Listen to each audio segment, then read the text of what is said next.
प्रस्तुत काव्यांश भक्ति काल के सर्वश्रेष्ठ कवि सूरदास द्वारा रचित है। यहाँ पर सूरदास ने उस समय का वर्णन किया है जब भगवान श्री कृष्ण ब्रजभूमि को छोड़ करके मथुरा में चले गए थे और वहाँ पर जाकर राजा बनकर रहने लगे। तब गोपियाँ बहुत व्याकुल हो गई।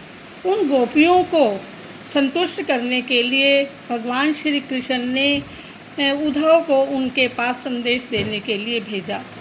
तो उद्धव पर व्यंग्य करते हुए गोपियाँ उनको कहती हैं कि तुम तो बहुत अधिक बड़े भाग्यशाली हो। अर्थात उनके कहने का तात्पर्य यह है कि तुम दुर्भाग्यशाली हो।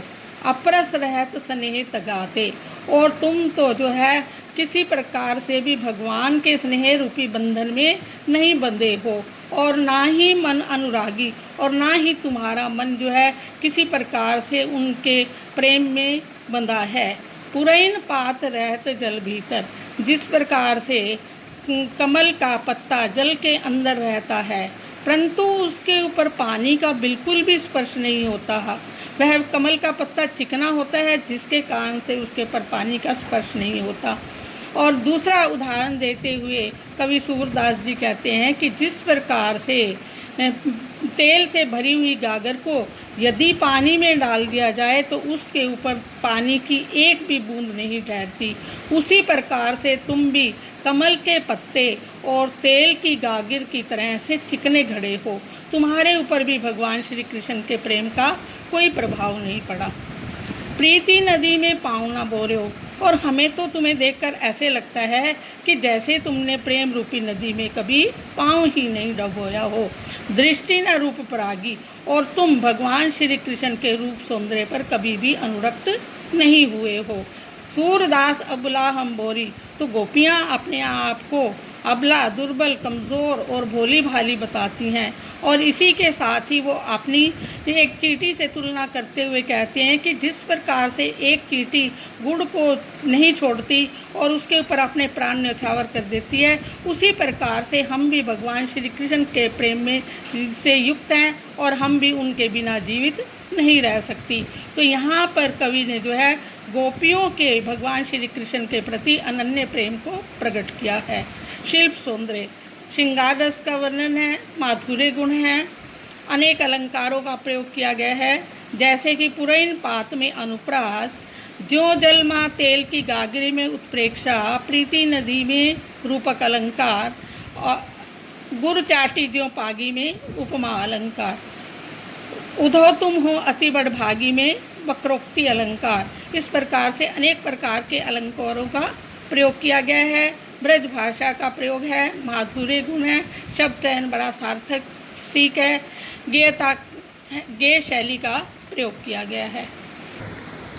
मन की मन ही मांझ रही, जब भगवान श्री कृष्ण गोपियों के पास उद्धव को योग संदेश देने के लिए भेजते हैं तो उनके संदेश को सुन करके गोपियाँ अपने मन की अनन्यता को प्रकट करते हुए कहती हैं कि हमारे मन की इच्छाएं हमारे मन के अंदर ही रह गई है। हे उद्धव, हमारे मन में भगवान श्री कृष्ण से मिलने की इच्छा थी और हम ये चाहती थी कि कहिए जाई कौन पे उद्धव नाई परत कही। हम अपने मन की सारी बातें उनसे ही करना चाहती थी, अब हम किसी और अन्य के सामने नहीं कर सकती हैं।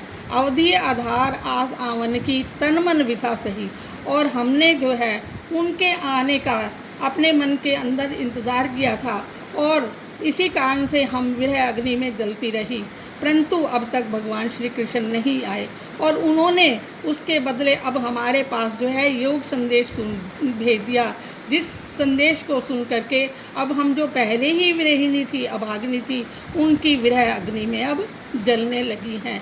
चाहती उती गुहार जीते थे, और जिधर से हम जिस भगवान श्री कृष्ण को अपने आप को निर्गुण भक्ति से बचाने के लिए प्रार्थना करने चाहती थी, उधर से ही निर्गुण भक्ति की धारा ही बहने लगी है। सूरदास अब धीर धरिए क्यों, अब गोपियाँ कहती हैं कि अब हम धैर्य को कैसे धारण करें, मर्यादा न लही। भगवान श्री कृष्ण ने अपनी मर्यादा का पालन नहीं किया और उन्होंने मर्यादा का उल्लंघन किया है, तो अब भी हम भी किसी प्रकार का धैर्य धारण नहीं कर सकती हैं। तो यहाँ पर भगवान श्री कृष्ण के प्रति गोपियों के अनन्य प्रेम को प्रकट किया गया है। अलंकार, मन की मन ही मांझ में अनुप्रास अलंकार, अवधि आधार आसावन में अनुप्रास अलंकार, सुनी सुनी में अनुप्रास, बिरहिनी बिरह में अनुप्रास, चाहती उती गुहार जितिते उत्ते धार बई में रूपक अलंकार, धीर धरिए क्यों में प्रश्न अलंकार, शब्द चयन सार्थक श्री ब्रज भाषा का प्रयोग किया गया है। माधुर्य गुण है। गोपियाँ अपनी वक्रोक्ति के द्वारा उद्धव को परास्त करने में समर्थ रही हैं और उन्होंने अपनी अनूठी कल्पना शक्ति का उदाहरण दिया है। इस कविता में संगीतात्मकता व तुकबंदी भी सही है।